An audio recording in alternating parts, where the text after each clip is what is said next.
All right, so hello everyone. Welcome back to SΑDHAKA.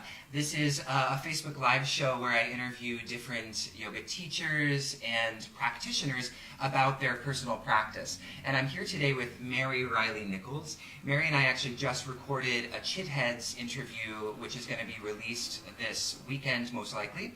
So be sure to check that out. It's a really fascinating interview where we talk about a lot of really juicy philosophical topics and get to hear a little bit about her story with Muktananda, Swami Muktananda. So, hello, Mary. Hi. Thanks for joining me for this second interview of the day. So we're here to talk about, as with the other episodes, we talk about practices, and so Mary and I decided we'd talk a little bit about pranayama. But first, Mary, if you want to talk a little bit about your own personal practice and sort of maybe when pranayama became something that really you realized the profundity of or the importance of. Well, I first was having pranayama as a spontaneous arising thing from the awakened kundalini, which we talked about in our other interview. But what happened was that in my real life goings and comings, I started to really use pranayama, and I use it all the time, and I teach it. And I really feel working with breath is an easy, everybody has it, and it's something that is always there, it's right under your nose, and it's a very, very powerful way to change your consciousness. And I need to, because I'm anxious. I'm anxious all the time. Yeah. So actually, let's pause real quick and go back and just say what pranayama is, in case some people have never heard of pranayama. What does pranayama mean, and what is it essentially? In my view, prana, is breath. Really, if you study and you get into it, prana is more subtle than breath. Right. In fact, the breath is one aspect of prana. There are 5 pranas in the body and alone, and 2 of them are the inhalation and exhalation that you can work with. Ayama, there's a couple of ways to translate, but ayama is to extend. So it's the extension or lengthening of prana is partly what it is, but it's also extending your life. There is some notion that's probably universal in olden days, where there's an idea that you get a certain amount of allotted breaths per lifetime. So if you breathe longer, you're going to live longer, because you got this many breaths. So could the extension of pranayama, or the extension of prana, it doesn't necessarily mean just in a linear way? Do you think it also means like in a deeper, more expansive way as well? Yes, I think that's a great thought. You extend it by breathing more fully in and more fully out. And as you know, you can also use the breath as a meditative focus, which is extremely powerful. So pranayama is something we should all know about and learn how to do. Yeah, well, I'm going to have you lead us through a practice of pranayama in just a second. But if you want to talk a little bit about maybe on your path when you said you had a spontaneous sort of experience of pranayama, but pranayama as a practice, it's incorporated into asana automatically, because you're breathing with your shapes, and you're breathing with the poses. But in what way can pranayama be done outside of asana, or is it always within asana? No, I'm doing it all the time. Okay, I'll give you an example. So I have to, I take a commuter train into the city to do my work, and there's 4 minutes to get to the train, or if I would get out the door, I can get there in 4 minutes, but maybe it's 6 minutes before I got to get there, and I can't find my keys. Now, I could go into full tilt, freaking, maybe I'll even scream and yell if I'm in fight or flight. That would be the sympathetic nervous system taking over and being reactive. And it's not that useful, right? So what I automatically do is the cooling breath, which is, I'm going to do it right now, and I'll teach it more specifically in a moment, but it's like this. You go like that. So I'm sipping the air, that was an inhalation, and I feel the coolness on my tongue. But what's happening is it lengthens the breath, and when the breath becomes long, your parasympathetic nervous system, which is the aspect of your nervous system which is calming, assimilating, you're digesting when the parasympathetic is on, And it's mindful.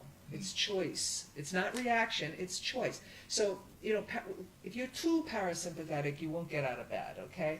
We like both the sympathetic and the parasympathetic, but sympathetic is fight or flight. You know how it is when you lose it. Yeah. Usually you're not proud of yourself and you're yelling and screaming. It's not working. Mm-hmm. So I use my cooling breath all day long when I'm anxious. Yeah. And I am anxious all the time. Well, it must be it sounds like a really important practice today, given how sped up society is and Yes. how prone to anxiety we are just as a result of the increased speed of Yes. consumer society. So why don't you offer us maybe one or two practices that we can do kind of, based on that idea of maybe just needing attention to the breath in our life in general. Yeah. Okay, so I'll give you the practices. I have a couple that are in mind. One is going to have breath holding in it. Okay. And you will see also that Patanjali advocates breath holding, and then it's all throughout the different texts. And then there's going to be the cooling breath. Okay. I'm going to do the breath holding first, since we just talked about the cooling breath. So there's two ways you can hold your breath. You can hold it in or you can hold it out. Mm-hmm. Okay. Now, little secret here is that when you hold your breath, you get a cascade of dopamine. Mm. And dopamine is desire. It's a reward chemistry, very interesting stuff. You can read about it. But people who are low dopa are very, very depressed, and they get to the point where they don't even want to breathe. So if you hold your breath, your body thinks something's terribly wrong, you're not breathing, give you some more dopamine to give you the desire to breathe. That urgency of having to exhale or inhale after you hold your breath comes from a dopaminergic surge. Wow. All right? So we'll do a breath holding out and a breath holding in. Okay. So let's take a nice posture, so your ears are over your shoulders, your ribs are over your hips. And we're going to take a full inhalation. Let's do it through our nose. Okay, so breathe into the belly. And hold. Now as you hold the breath, you're going to let your belly expand a little bit. I'm going to count 3, hold your breath, 2, and now let it out. But now just assess your state. Love a little buzz. Don't you? Hey, wasn't that easy? That's what it's all about. Doesn't that just change everything? Mm-hmm. Okay, so we'll do another inhalation with breath holding, and this is kumbhak. Okay. Eventually we understand that as kumbhak. It's another conversation. But this time, let's do the cooling breath to breathe in. That's the pursed lips breath I talked about. We'll purse our lips, and we're going to feel the coolness on our tongue as we breathe in. Go together. We go. Now hold. Press it down. Hold 3. Can't wait to breathe out 2. And exhale. Any way you like.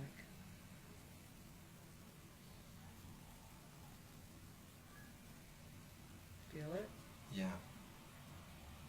So, and now we're going to do a 1, because we're already changed enough to we don't even want to talk, right? We're feeling the buzz. But we'll do 1 exhale and hold it out. Okay. Okay, that's an external kumbhak called, I think, Reilly. Is there a name for the one we just did? Kumbhak. Okay. Kumbhak. Okay. And we did a short one, and then we're going to do a short, I think it's called Reilly when you exhale and hold it. Okay, Let's try it together. All right. Okay, external kumbhak. So we Okay. inhale. And now we're going to exhale, but let's do this. Let's hiss as we exhale. Explain that later. Go. Good. Now hold the breath out. Don't breathe in. Dopamine is on the surge. Hold it. You're going to feel really needy to do it because dopamine is really increasing. Hold 3. Hold 2. Now inhale.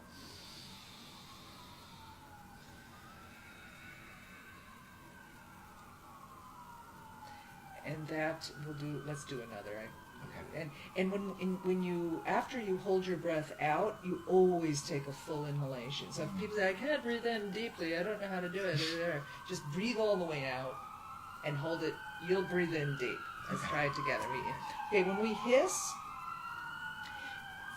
it works the musculature. Okay, you've got this transversus abdominis, and it's just a good thing to do. Okay. It's helpful. Yeah. And it also, by the way, in pranayama, giving the breath a sound, making it cause sound, is helpful because it brings the attention Yes. to the breath, making it have a feeling. Mm-hmm. You know, rather than like almost amorphous, you can't feel it.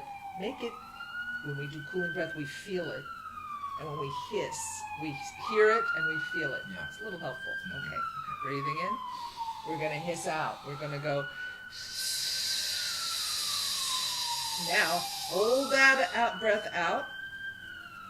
Hold. We'll just count 3. Can't wait to breathe in. 2. Take the breath in now, gratefully.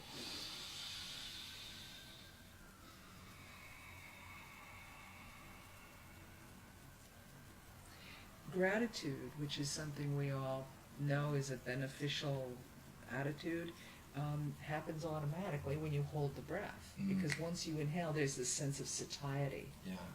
And you're being grateful just for breath. Mm. Yeah, what I love about pranayama is it's just such an obvious physiological response. I mean, it really is.